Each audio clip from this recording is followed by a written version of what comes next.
Hello, welcome once again to It's a Frankly Harry podcast. Welcome back to the forest. It's your host, Frank Weber. Always so glad that you can join me. We have a very, very fun show for you today about Halloween stories and memories and just funny, humorous stuff. I don't get into the scary and horror, gory type movies that a lot of people watch, and some channels are doing marathons for, like, what is it, like AMC does they're showing like scary movies round the clock the entire month of October, kind of like the Hallmark doing the Christmas thing for like 2+ months, that bullshit. I'm not doing anything like that at all today. We're having just good, plain fun. We're talking about trick-or-treating and costumes. Really going to be great. You're going to love it. Anyway, I do need to offer one clarification or explanation here first. This episode is not going to drop until November 6th, which I thought about bringing it back and airing it before Halloween on October 30th.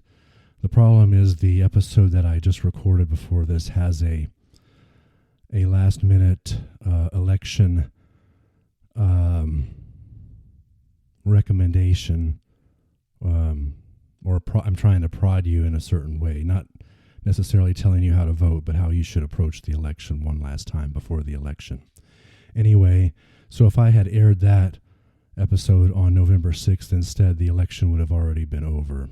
So it's airing October 30th along with some other topics. So this is going to be a few days late, but it should still be fresh in your minds, all the Halloween stuff here. Anyway, as far as Halloween goes, I've kind of been back and forth with it throughout my life. There are years that I loved it, and there are years that I'm like not really into this anymore. But I have most of the years I did not wear a costume.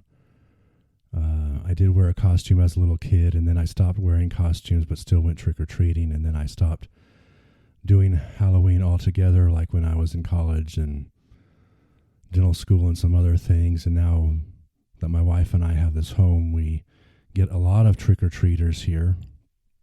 And in fact, she never buys enough candy. She bought this bag of 125 pieces, and I said, listen, babe, that's not enough candy, so I'm going to have to go down to Walmart and buy some more. But I also will be able to complete my Halloween costume. I'm going to wear a costume this year to give out candy. I normally have not done that in the past. It's probably be the first time I'll do that since I've been here, and we've been in this house for 14 years. And what I'm planning on doing is being like some sort of Greek or Roman emperor with a royal purple toga.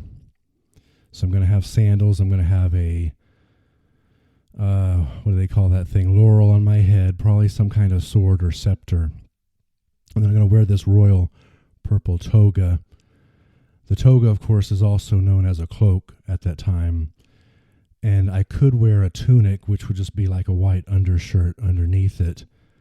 But then the manly thing to do is to not wear the tunic and basically have all the arms exposed, one shoulder, and one nipple, and then most of the chest hair exposed. So that might scare a lot of the kids, perhaps. I am planning to wear underwear, though, because you have to protect yourself from the vertically challenged trick-or-treater. But I think it will be a very nifty outfit, and it's something that I probably should have worn at some earlier point in my life for Halloween. I think it'll be a lot of fun, and I'll probably post a picture on social media, and hell, maybe we'll do a poll or something. Hopefully people will provide a response. But it's going to be a lot of fun, and I think, maybe scare the kids. Maybe some other folks will be amused by the outfit in whatever way, shape that takes place. But anyway,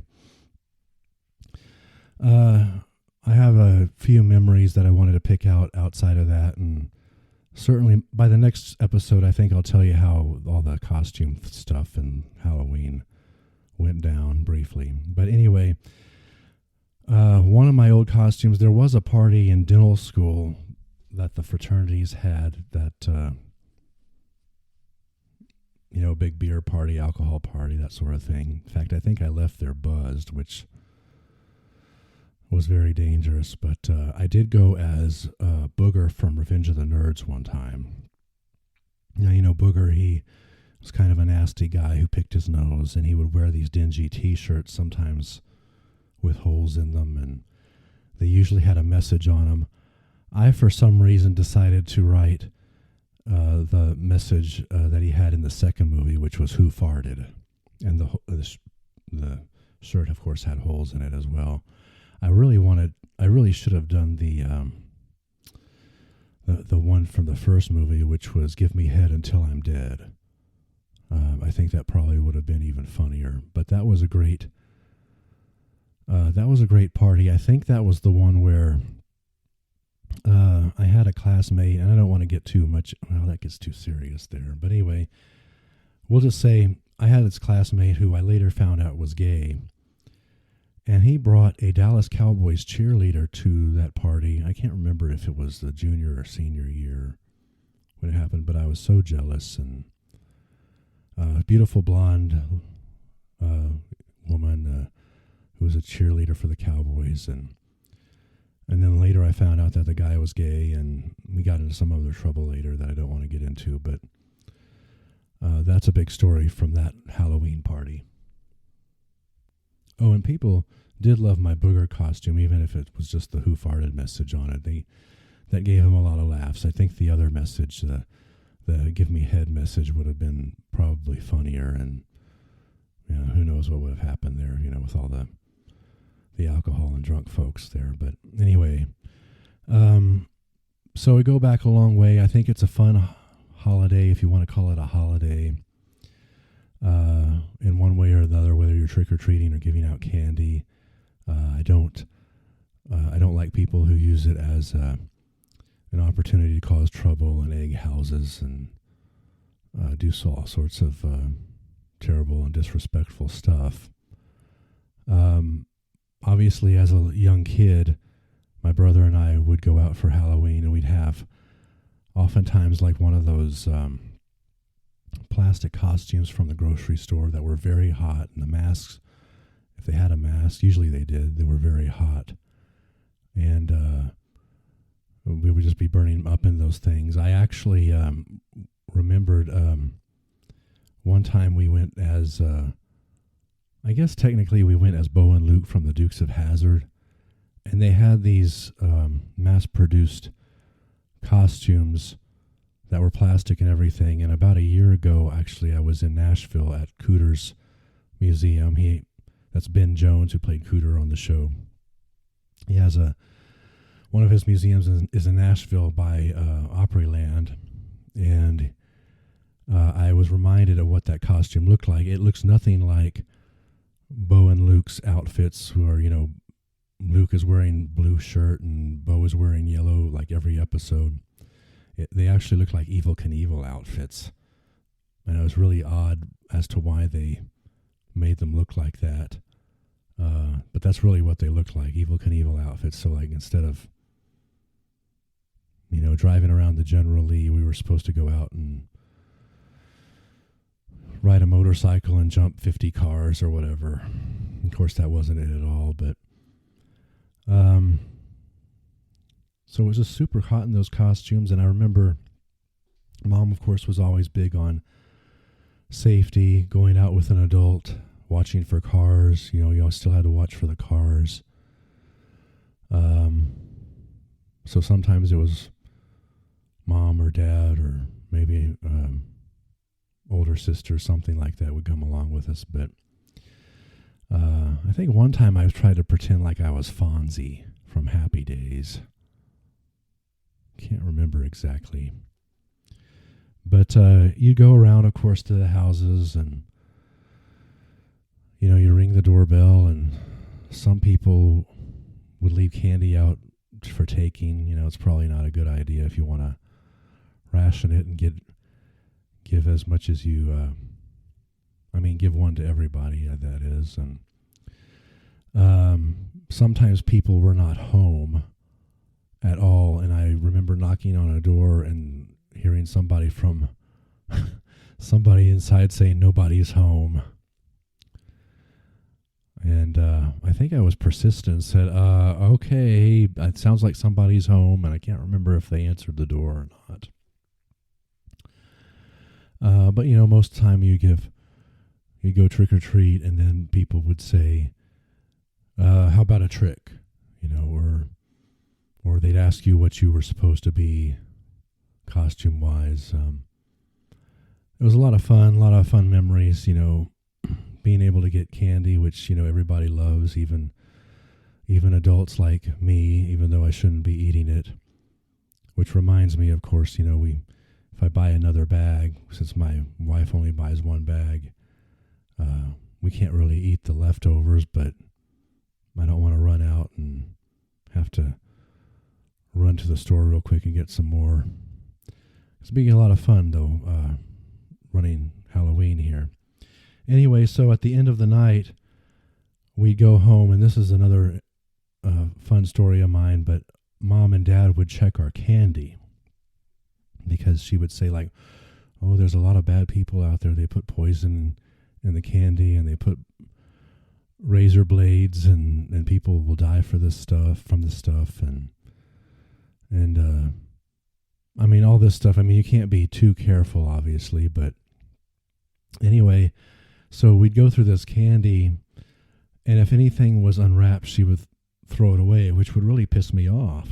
Some things, like some people would give out donuts, just, like a regular glazed donut with, the sugar coating, or some would do like candy apples, also with no wrapper, and she would throw them away, and I'm like, well, that's bullshit, Mom. Why can't we eat that? And she goes like, I can't tell if there's poison in here or not, and you got to be safe. And that would always, that would really piss me off, because the people who give stuff like donuts and candy apples are going the extra mile with their trick-or-treating gifts, I guess you could call them.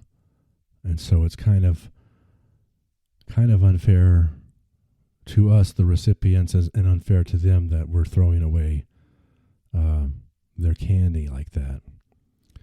But I always thought it was, I don't know, it's fun to dress up, fun to go trick-or-treating, fun to see a lot of different people, whether you're doing the trick-or-treating or whether you're at home giving out the candy. Something about just the human interaction and just having fun and being able to contribute, even though it's not healthy for you to contribute the candy like that. It's pretty special. So lots of fun, lots of humor. Let's have a lot of fun this year and go out and have a good time. Don't, you can dress up like Jason from Friday the 13th or Freddy Krueger, or I don't even know who is scary anymore. I know they had these nun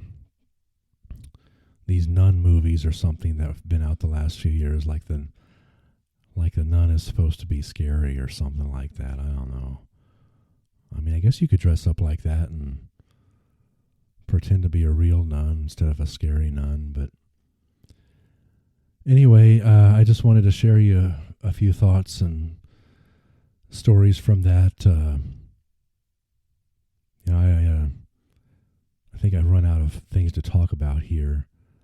But anyway, I guess I'll go ahead and wrap it up. I think it's about time for that. Anyway, as always, before leaving you today, I just want to give you obviously ask you to subscribe, tell your friends, family, coworkers, the girl at Starbucks or the grocery store cashier or people at your church, just to tell them about me. And it's a Frankly Harry podcast or my written Substack, Life's Comedic Odyssey. I can't do this without you and your fanship and your support. Always looking at new ways to do things and upgrade the experience here for you.